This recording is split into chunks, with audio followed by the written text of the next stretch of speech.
अस्सलामुअलैकुम, कैसे हैं आप सब लोग। Welcome back to my channel. तो अभी ये जो आप लोग व्लॉग देख रहे हैं कल रात का व्लॉग है। तो भाई आए, मैं 11:25 के करीब तकरीबन रात को फ्री हुई बर्तन धो के, और मेरा था मैं थोड़ी देर रिसीप से बात करके ना सो जाऊंगी। लेकिन भाई आए, उन्होंने कहा कि ना जल्दी से कोई और शर्ट पहन लो खुले बाजुओं वाली, क्योंकि आपका ऑपरेशन करवाने जाना है। तो अभी मैं आप लोगों को बताती हूँ कि आगे किस चीज़ का ऑपरेशन था। माइनर सा था, इतना ज़्यादा बड़ा तो नहीं था। तो फिर मैंने जल्दी जल्दी से जो घर का ट्राउज़र पहना था वही ट्राउज़र पहना, और जल्दी से शर्ट चेंज की। इस्त्री भी नहीं की, भाई कहते हैं पहन लो आगे आगे से, बस बाद में प्रेस कर लेना। जो इस्त्री वाले स्टैंड पे रख के ना आगे आगे से प्रेस कर लेना।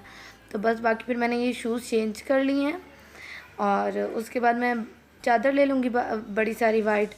और जाने से पहले मैंने सोचा पानी तो पी लूँ, क्योंकि मुझे प्यास बहुत बहुत बहुत ज़्यादा प्यास लगती है। तो और जब मैं टेंशन में हूँ ना तो और ज़्यादा लगती है, और फिर मैं ना पीऊँ ना तो फिर बहुत ज़्यादा गला ड्राई हो जाता है। तो इससे फिर मैंने पानी पिया, और अब हम ये जा रहे हैं। हम बाइक पे गए थे, और मुझे कोई शर्म नहीं है दिखाने में कि हम बाइक पे भी सफ़र करते हैं। तो हम बाइक पे जा रहे हैं, और भाई ने चीज़ें ले ली थी। अब चीज़ें क्या ली थी, हमने अपना ही लिया था, अपना ही मतलब सर्जिकल ब्लेड और एनेस्थीसिया, सिरिंज, और बाकी ये मैं क्लिनिक आ गई हूँ। वैसे तो ये होम्योपैथिक क्लिनिक है, लेकिन यहाँ एक डॉक्टर होते हैं, उनके हाथ में अल्लाह ताला ने बहुत ज़्यादा शिफा रखी है। अब ये जो मेरे उल्टे पाँव का अंगूठा देख रहे हैं ना, ये तकरीबन 3 से 4 साल ये ख़राब रहा। एक दफ़ा क्या हुआ, ये ना इसका ना नेल जो था ना, नेल जो है वो अंदर चला गया, और मैंने नहा लिया, मैंने कट किया और मैंने नहा लिया। उसके बाद से ऐसा ख़राब हुआ, तकरीबन ये 3 से 4 साल ख़राब रहा। मैंने हॉस्पिटल से 2 दफ़ा ऑपरेशन करवाया, एक दफ़ा गली वाले जो डॉक्टर थे उनसे करवाया, फिर चौथी दफ़ा आके ना मैंने इनसे करवाया। अब यकीन करें, इनसे करवाने के बाद ना ये कभी भी ख़राब नहीं हुआ। बाकी मैंने चादर पहन ली है, और मैंने ज़्यादा आप लोगों को इसलिए शूट नहीं करके दिखाया क्योंकि कुछ लोग हैं जो नहीं देख सकते। तो बाकी ये मैं घर आ गई थी वापस ऑपरेशन करवा के। तो ये मेरी चादर पे भी लगा था, ब्लड गिरा था, और एक ये चादर पे यहाँ लगा था। तो डॉक्टर ने वहीं से, जो डॉक्टर के साथ जो हेल्पर होते हैं, उन्होंने वहीं से साफ़ कर दिया था, लेकिन थोड़ा सा लग गया था। और ये देखिए, ये मेरी शर्ट के ऊपर भी, सारा फ्रॉक के ऊपर भी है। तो कट जितना, ज़ख़म जितना छोटा या बड़ा हो, ज़ख़म तो ज़ख़म है, दर्द तो होता है, क्योंकि इंसानी जिस्म के साथ से आखिर से कोई चीज़ जा रही है, तो दर्द तो होता है ना। तो बस अभी मैं ये कपड़े चेंज करूँगी, ये शर्ट चेंज कर लिया मैंने। तो घर आकर मैंने एक पुरानी कमीज़ निकाली, वो मैंने पहनी, और उसका एक बाजू ना मैंने कट कर दिया था। तो जहाँ मैं फिंगर लगा रही हूँ ना, यहाँ मुझे पट्टी हुई थी। तो यहाँ मेरे क्या था, यहाँ मेरे ना स्किन टैग्स जो नहीं होते इतने मोटे मोटे, वो था। और वो क्या था, वो बढ़ता ही जा रहा था, बढ़ता ही जा रहा था। उसके अंदर से खून भी था और पीप भी थी, और इस तरह पस भी निकलती थी।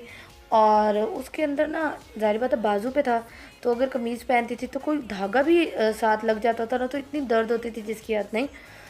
तो बस आप दुआ करिएगा कि अल्लाह ताला मुझे जल्द से जल्द सेहतयाब कर दें, क्योंकि अम्मी की तबीयत ठीक नहीं है। तो ज़ाहिर बात है घर के काम तो करने होते हैं, और फिर ये मेरा उल्टा आता है। लेकिन ज़ाहिर बात है बाजू थोड़ा सा कट है, लेकिन दर्द तो होता है ना, और खून बहुत ज़्यादा निकला था। बाकी ये मैंने दराज से मंगाई हैं कुछ चीज़ें। पहली चीज़ आ गई, बाकी 3 चीज़ें और भी आएंगी, तो वो भी मैं आप लोगों को दिखा दूँगी। तो मुझे ये बड़ी अच्छी डील लगी। 89 रुपीज़ में ये सारी बटरफ्लाइज मिल रही थी, जस्ट 89 रुपीज़ में। और ये मैग्नेटिक थी। जब मैंने ये खोला ना, तो मुझे लगा कि ना उन्होंने मुझे उल्लू बनाया, और ये कोई मैग्नेटिक नहीं है। ये साथ में उन्होंने डबल साइडेड टेप भी दी थी कि आप इसको कहीं और भी लगा सकते हो। तो मैंने कहा इन्होंने मुझे उल्लू बनाया, लेकिन बाद में देखा तो इन्होंने मुझे उल्लू नहीं बनाया, तो सही ही भेजिया उन्होंने। तो ये देखें, ये पीछे मैग्नेट लगा हुआ है इनके, और ये 89 रुपीज़ में ये हैं तकरीबन 12 बटरफ्लाइज मंगवाई हैं मैंने 89 रुपीज़ में। और विद डिलीवरी ये मुझे 12 बटरफ्लाई पड़ी हैं 130 की, यानी कि 130 रुपये की ये मुझे पड़ी हैं। और साथ में इन्होंने ये डबल साइडेड टेप भी दी है कि अगर मतलब इनको मैं किसी दूसरी सरफेस पे लगाना चाहूँ, वुड पे लगाना चाहूँ, तो मैं बस ये होल जो हैं इनको उसके ऊपर चिपकाऊँ, यहाँ से उतारूँगी और ये फिर चिपक जाएंगी। तो ये डबल साइडेड टेप है, ठीक है। तो ये भी इन्होंने भेजेगी, ये मैं रख लूँगी, क्योंकि मैंने ये मंगवाई हैं फ्रिज के ऊपर लगाने के लिए। पहले भी वैसे फ्रिज के ऊपर लगी हुई हैं, लेकिन वो ऐसे फ्रूट से लगे हुए हैं, लेकिन मैंने कहा ये अच्छी लगेंगी। तो इनकी क्वालिटी के बारे में बात कर लें तो क्वालिटी बहुत अच्छी है, अच्छी इस तरह की, बहुत ज़्यादा कलरफुल हैं, बहुत ज़्यादा प्यारी हैं, और साइज़ डिफरेंट है, बड़ी, फिर उससे छोटी, फिर उससे छोटी, फिर सबसे छोटी, और डिफरेंट कलर्स हैं। तो 89 रुपीज़ में आपको इतना ही मिलता है। और आप कहें कि हमें 89 रुपीज़ में पता नहीं क्या बॉम्ब चीज़ मिल जाएगी, ऐसा तो नहीं होता ना। तो बाकी ये मैंने फ्रिज पे लगा दिए थे जल्दी से आके, एक्साइटमेंट। तो आप लोग भी ऐसा करते होंगे कि जब कोई चीज़ आती होगी तो फ्रिज पे लगा देते होंगे। वैसे मेरी सिस्टर के घर हैं, वो माशाल्लाह बड़ी प्यारी हैं, वो बड़ी बड़ी हैं। तो अगर आप लोग ये लेना चाहें, आप अपने रूम में भी लगा सकते हैं कहीं पे। तो अगर आप लोग ये लेना चाहें तो मुझे बताइएगा, मैं इसका लिंक जो है वो नीचे डिस्क्रिप्शन बॉक्स में दे दूँगी। और आप फ्रिज पे इसका किसी भी तरह से जो है वो पैटर्न बना सकते हैं। मैंने पहले वो पैटर्न बनाया, फिर अब मैंने ये बनाया, फिर अभी मैंने थोड़ा वीडियो मैंने नहीं बनाई उस पैटर्न की, अभी मैंने एक और पैटर्न बनाया। एक बटरफ्लाई को इधर किया, एक को उधर किया, एक को इधर किया, एक को उधर किया, तो वो बहुत प्यारा लग रहा है। तो अच्छी लगती हैं ऐसी चीज़ें डेकोरेशन के लिए घर में, और इतनी ज़्यादा महंगी भी नहीं है। बाकी मैंने एक और 3 चीज़ें और मंगवाई हैं। 2 चीज़ें तो मेरी यूट्यूब के लिए हैं और एक चीज़ मेरी डेकोरेशन के लिए है। तो जब वो आ जाएगी वो भी मैं आप लोगों को दिखाऊंगी।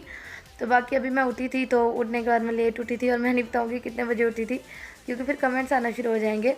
तो उठी थी तो फिर मैंने अम्मी को कहा मुझे रोटी बना दे। तो मैं यहाँ खा रही हूँ भिंडी और चिकन का सालन था, और मैं खा रही हूँ रोटी। और मुझे भिंडी का सालन बहुत ज़्यादा मज़े का लगता है। कुछ लोग शोरबे वाली भिंडी भी बनाते हैं, पर मैंने आज तक शोरबे वाली भिंडी नहीं खाई। मेरी मदर इन लॉ है ना, वो भी बनाती हैं शोरबे वाली भिंडी, पर मैंने कभी भी नहीं खाई। अब मैं यहाँ किसी को बुरा नहीं कह रही जो शोरबे वाली भिंडी खाते हैं, लेकिन मुझे अच्छी नहीं लगती। मुझे सोच के ही नहीं लगता कि मतलब भिंडी भी शोरबे वाली अच्छी लगती होगी। बाकी मैं चंगेर में रख के खाना खा रही हूँ, क्योंकि हम यहाँ घर में चंगेर में ही रख के खाना खाते हैं। कुछ लोग इसे छाबी भी बोलते हैं। तो बस आज का व्लॉग इतना ही था। तो आप लोगों ने बताना आप लोगों को ये कैसा लगा। अपना बहुत सारा ख्याल रखिएगा। अल्लाह हाफिज़।